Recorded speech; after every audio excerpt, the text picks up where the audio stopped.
Chefeteers, I'm Chef Nikia and I want you to be more confident in the kitchen. And even if that kitchen includes the outdoor grilling area, I want you to be really confident there too. So today we are talking all about grilling. The summer solstice is basically here, and even if it has felt like summertime for a while, it is a nice reminder that like summer is here, and let's take the opportunity to get out and grill a little bit more often, definitely more often than we can when it's snowing outside. So today I'm going to share with you some benefits of being able to grill as far as like saving time whenever you are preparing your meals, because our summer schedules get super busy, right? And you always feel like, oh, it's summer, maybe it'll be more calm. But instead, schedules change and you end up actually being busier than you thought you could ever be. So grilling can definitely save some time, and I'll share with you other benefits. I'll share with you some overall tips to keep in mind whenever you are grilling. And lastly, some great meal ideas to toss on the grill. And there will be a link in the description box if you want to go and look at these meals. I'll have them all listed out for you. All right, so let's get ready to fire up that grill.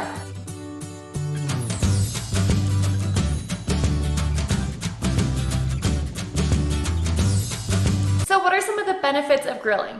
Well, first of all, for the most part, you can cut down on the amount of dishes that you have to clean up, especially if you are cooking like your protein and your veggies on the grill, just that one spot, as opposed to if you were going to use like the stovetop, you might be cooking those in two separate pans. So whenever we put everything on the grill, yes, we're gonna have to, wash down the grill, like scrub off the grates, but a lot of times we can cut down on the amount of dishes that we have to wash afterwards.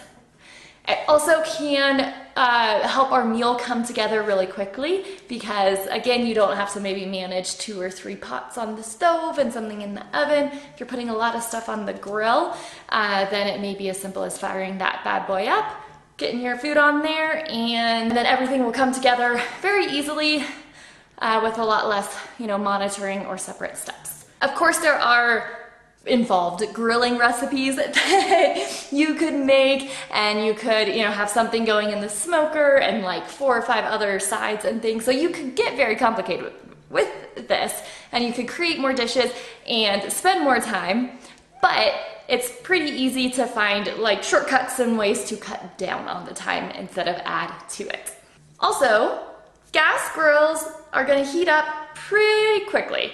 Now, if you are using charcoal grill, that'll be a little different. You're going to want to plan a little bit more time to get that charcoal nice and hot and then to heat up the rest of the grill. But those gas grills, they really do heat up quickly. So typically your grill is going to be ready to go before like your oven has preheated. So that can be another little time saver. Another way that the grill helps is there is built-in addition of flavor. So whether it's a charcoal grill or a gas grill, you'll still get a little bit more flavor. Of course, with the charcoal grill, you'll get a little bit more, especially if you use like specific briquettes or like flavored wood chips along with the charcoal. Seasoning your food may be quicker because you know that you're going to get that additional complexity from the grill. So it can take, what on the stove could be a delicious meal, but really bump it up that extra level with the added flavor from the grill.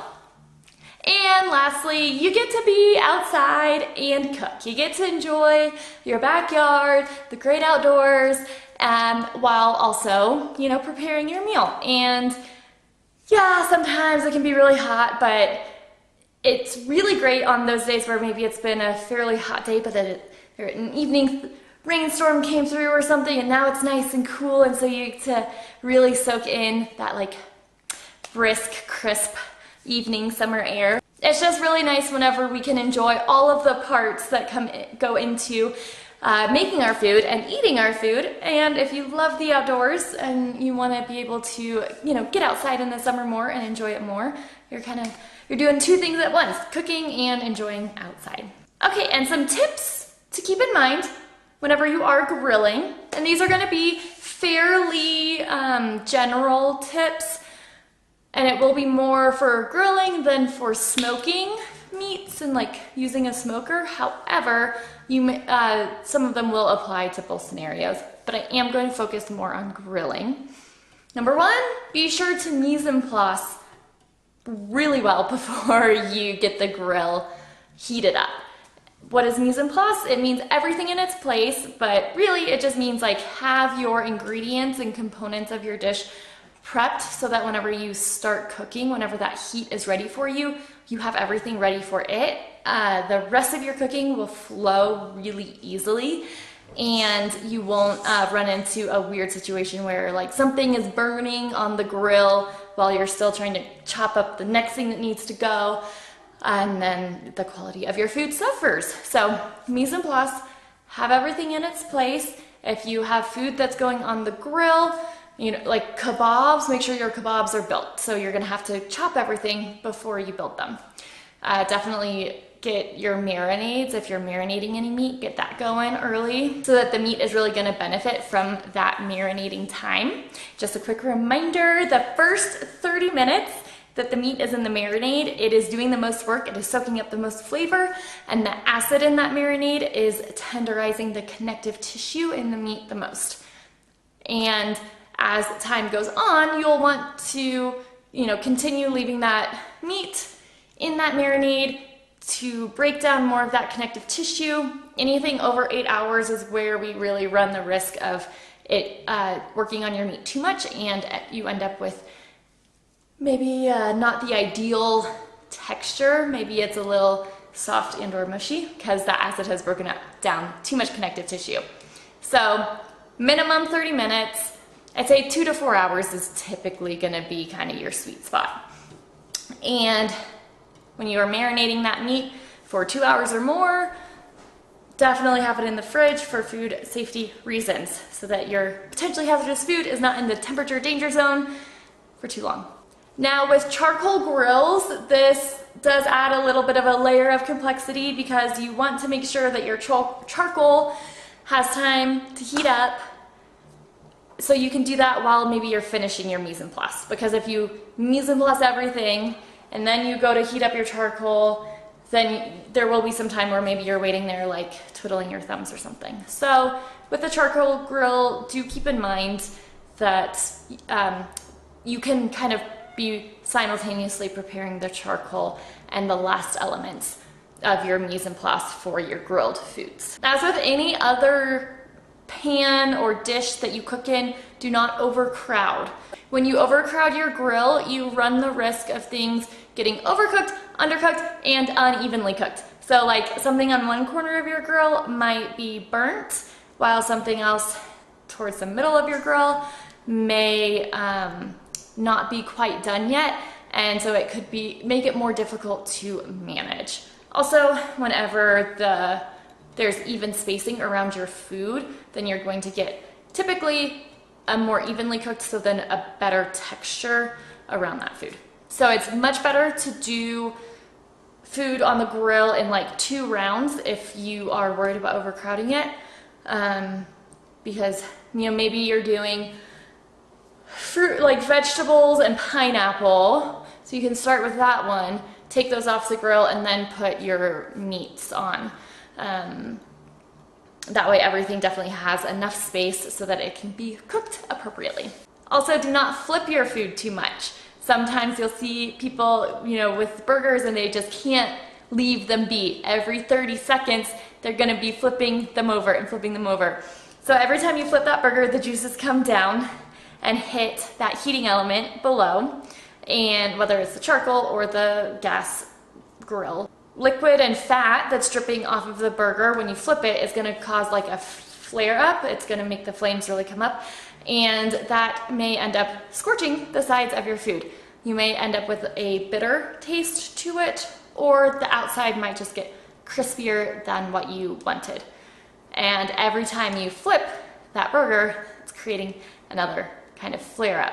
So ideally, you're gonna cook the one side, flip it to cook the other side, and then it's done. If you mistimed it a little bit, you know, flip it back over, that's fine, but you don't want to be sitting there flipping your food 7-8 times. Now, with that flame up, right, that it's caused by the fat dripping onto the flame. There may be some foods where you do want a little bit more of that, right? Maybe you do want a little bit of a crispier edge to it, but just do it intentionally and don't overdo it. Because even though it may look like the flame, you know, isn't really doing too much, it can have a big impact pretty quickly. So just, I caution to stay on the less flame up side of things. And as you get more comfortable grilling, and especially with specific cuts of meat or recipes, then you can, if you want to, make the outside a little bit crispier. If you like that bitterness, like especially if you're gonna pair the food with a sauce that's on the sweeter side, or something where you really want that bitterness to add the complexity to the dish and it's not like off-putting, yeah, then you know, eke it up a bit, but start on the lower side and go up. And now for the grilling ideas. I mentioned before, like kebabs are definitely a great idea. Your typical burgers and brats, like American summertime feast, are also definitely great meals. One thing that I think is really fun with burgers too, especially if you have, a family that people maybe have slightly different food preferences, is you can have a decent amount of different toppings available. So like your typical traditional American, like cheese and tomato and lettuce, some pickles, mustard mayo, ketchup, whatever you like. And you can get a little bit fancier with it. So you could have crumbled bacon, or you can have caramelized onions and mushrooms. You could have, blue cheese as an option, as opposed to just American and cheddar. You could do fried jalapenos, or pickled jalapenos, or grilled jalapenos, or poblanos. You can make like a pico de gallo and have it be kind of like a Southwestern style burger. You can dice up some pineapple and some guacamole and do like sliced red onion on that. There are a lot of different burger toppings that you can use besides just kind of the traditional American. And each person in your family could maybe come up with a different topping and prep it, and it can be a good way to kind of spread out the cooking responsibilities throughout the family. Similarly with brats, there's a lot of different like brat or hot dog toppings, and then there's also a lot of different types of brats. So like your elk typically mixed with pork, but like your elk style, sometimes like bison, or of course you can have your more traditional like German beer brat, but also maybe there will be brats with like peppers or cheeses, mixed into them. I know there are veal brats also, and then of course your hot dogs, like your all beef hot dogs, can be super classic American, but depending on the toppings that you use on that, you can really make it feel like a new meal. Even if you maybe do like brats and dogs once a week throughout the summer, each time maybe it can feel pretty different because of the different relishes and toppings that you choose to put on top.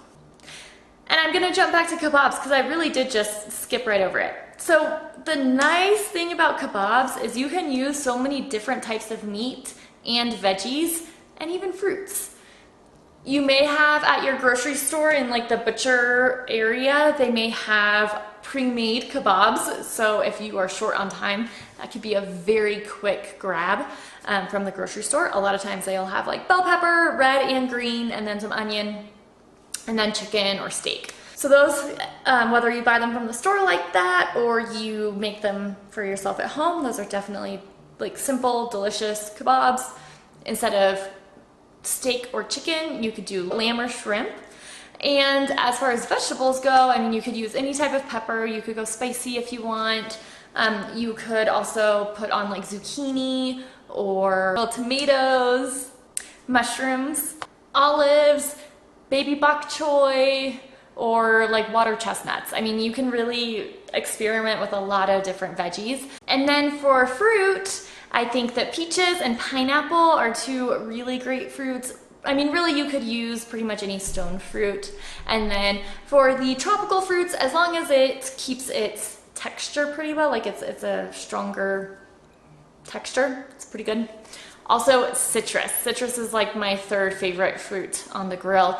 Oranges, limes, lemons, all kinds of those things. So you can play around with a combination of vegetables and fruits and meats. You could just do fruit and meat, just fruit and vegetable. Also, you could just make them completely vegan. And if you want to do seafood on the grill, as I mentioned, shrimp, totally an option. But if you want to do a different type of seafood, I would recommend going with something that has a meatier texture. So like a swordfish, salmon might be okay, but stay away from super flaky fish like tilapia, because it's probably just going to fall right off of your skewer, and that would be so sad.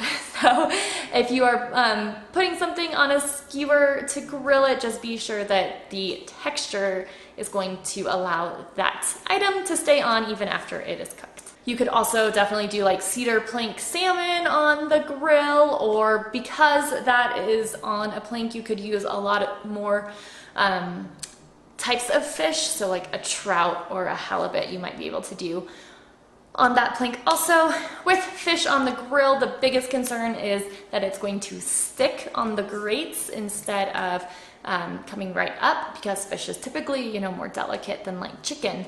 So you can either put aluminum foil down, which will help create a barrier between the grill and the fish, or just make sure that that grate is really nice and hot, and you can put some oil on it before you put that fish on. And if your grates are spaced pretty far apart, you may want to put like a secondary tray or grate style cook surface so that there isn't as much space between the grates, so that if the fish does start to flake, it doesn't just kind of break in half and fall through. Picanha is a delicious cut of meat that you will want to cook on the grill. So picanha is like the backbone, it's kind of along the backbone of a cow. And it is a cut of meat that has a pretty thick layer of fat on one side of it. And that fat can get a little like tough or gristly almost, but the way that you want to cook it is when you turn your grill on, keep it on lower heat. You're going to take that picanha cut and just do some like kosher salt, sea salt, like larger flaked salt on it. It's the only seasoning you need, I promise you.